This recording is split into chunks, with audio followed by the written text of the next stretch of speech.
Okay, so this is a little video. I'm Nemir, and these are some of my videos about what might be called the science of realization. Um, at least that's how it appears to me, and I like to make these little videos in the hope that some people may be entertained and stimulated and maybe even useful, because realization brings release from a lot of our sufferings. Anyway, once I was in Thailand and I met a Persian mystical guy there who, when talking about certain people that were in spiritual activity or work, he would say, "Oh, they are first level realized, or second level realized, or third or fourth level realized." He said there are 4 levels to realization. I didn't know what he was talking about. I didn't ask him, which perhaps would have been a good idea. And I still don't know what he was talking about. But in my own experience of a process which can only be called realization, where you realize how things are, there do seem to be 4 levels or 4 stages.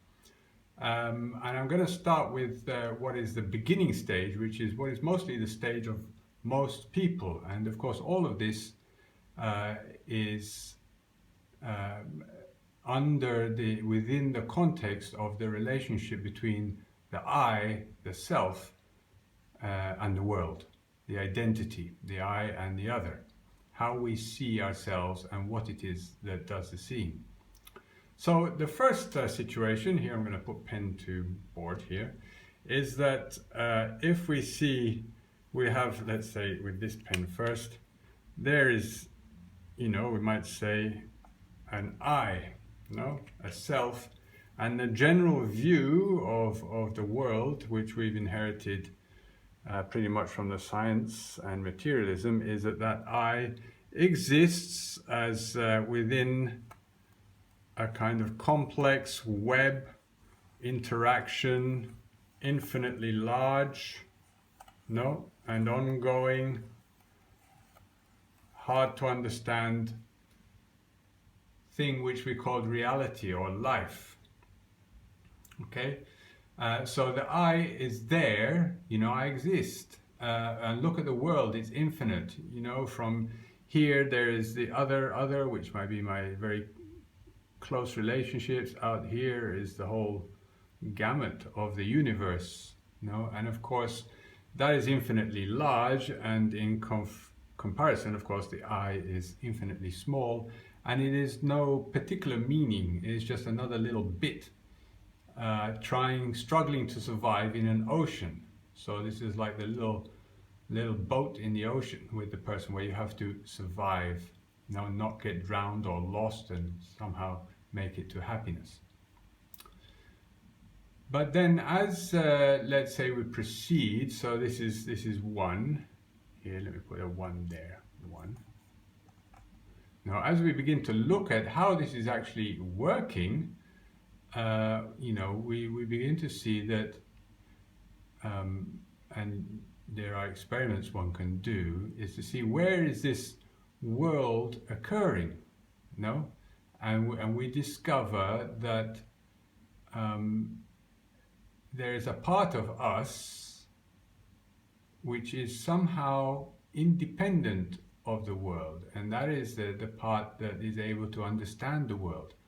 And this is the yoga idea of Purusha and Prakriti, where Purusha is the eternal self, which is the nexus of knowing, where knowing occurs even in the most mundane things.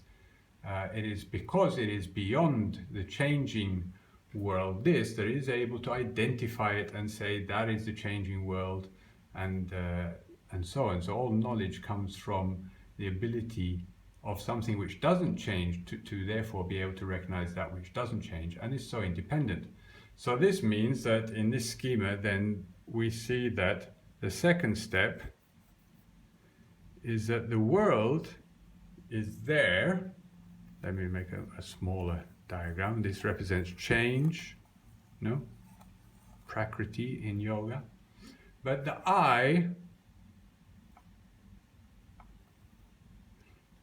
is able to perceive it, and in that, actually in the phenomena of perception is the key to understanding that it is independent. It's like you realize that in order to know anything, there is a stepping back from it, a separation from it. And that is what I call the transcendent I, where you realize your transcendent self beyond time and space, because this, of course, is time and space and everything in it, right? And then we see that there is this kind of separation. And that is what you might call the second level, and which is the most important step, because what does it bring? It brings freedom. And you realize that you're not lost inside, you are always and forever somehow distinct from. So whatever happens here can never go back and actually touch that. In the same way, if you're watching a film, and this is what is projected on the screen, the light is already gone, and it doesn't come back, and it can't affect you. It's just your perception. So, and the only problem is when you identify yourself as being inside this, then you see that you are lost in time and space and subject to all those forces. But analysis of perception realizes that there is a witnesser or a viewer or a transcendent self which appears, in any case, to view all this. But if we go, and this is a great step, this is the most important step, it's equivalent to realizing that the sun always shines above the clouds. Here you are stuck in the rain, and one sunny day, one shiny day, wars, peace, all the opposites. And here is to realize that everything that occurs on Earth, so it's like the solar self, is a result of the sun, and the sun is always apart, always shining. So the I there recognize the light of consciousness which illuminates reality.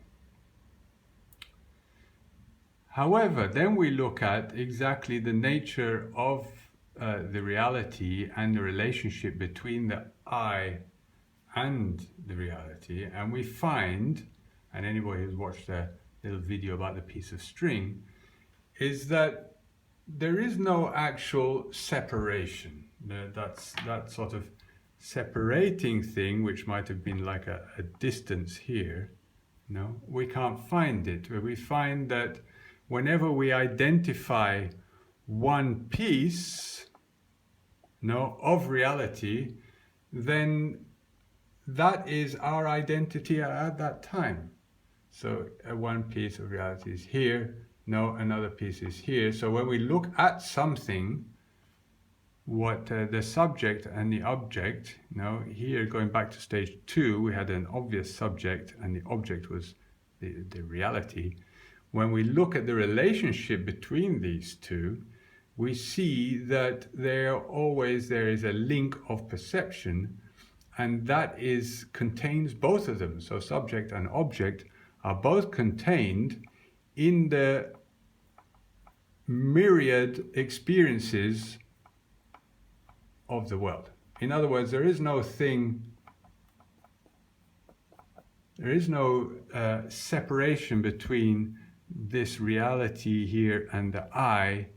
In the act of perception, when we look at it, we see that there is always something perceived and always a perceiver, and you can never have the perceiver without a perceived, nor is there a perceived without a perceiver.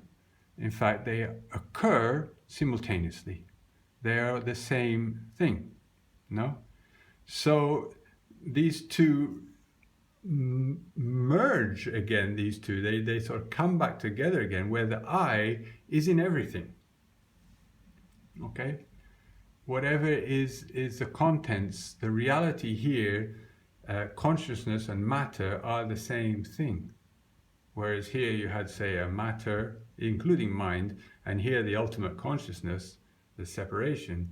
When you look at what you can see about perception, you see that they are occurring, even if you want to experience time, the experience of time, time, and the experiencer are one. The experience of anything, they're all one. That is the nature, if we look at experience, that they cannot be separated, even though they appear to be separated. Okay, so this will be the third level. Sorry, it's a left-hand drawing there. Which means it's a rejoining, or where the I becomes everything.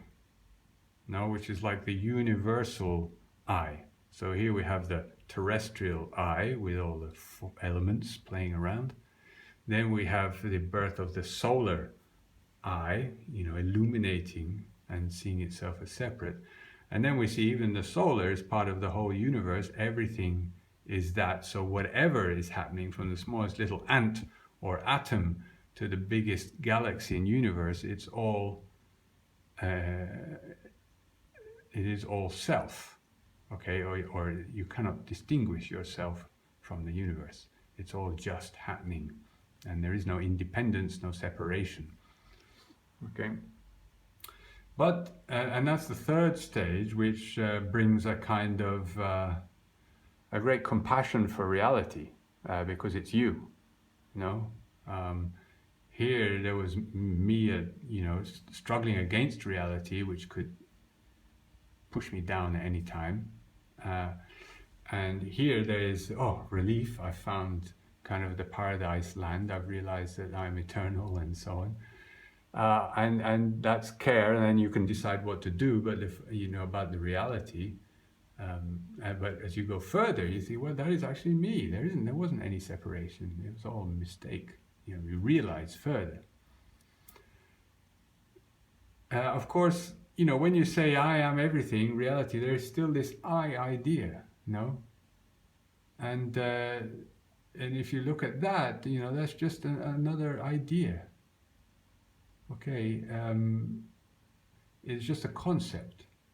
So what happens is that whereas, here everything is occurring, I and consciousness are the same, even the I on the fourth level, which drops down, is you really don't understand anything.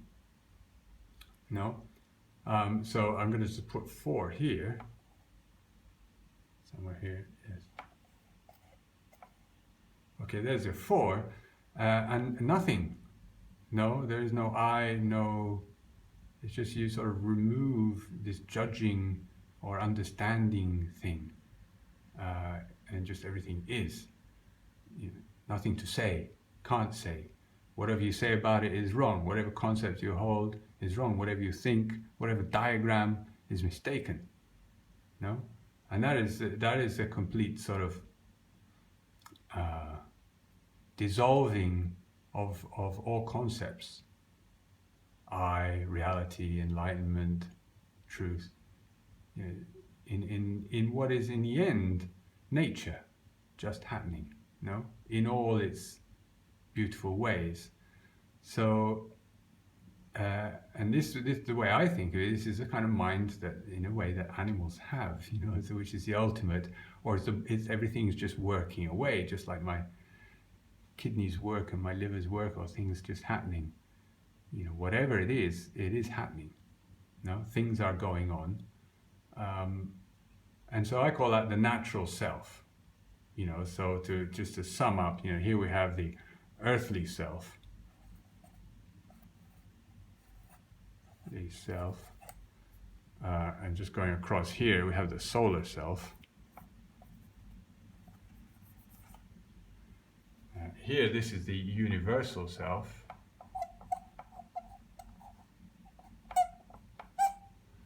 And the last one is the natural self, but even that is a mistake to call it that, but it's just, my mistake of calling it that. It's just to be, in fact, it's hidden from the screen. So that's it. I hope that's useful. My basic thesis is that anybody can discover this just by looking and using their reason to see how the whole mechanism works. I hope you enjoyed it, found it useful, and I hope you have a very nice day. Thank you.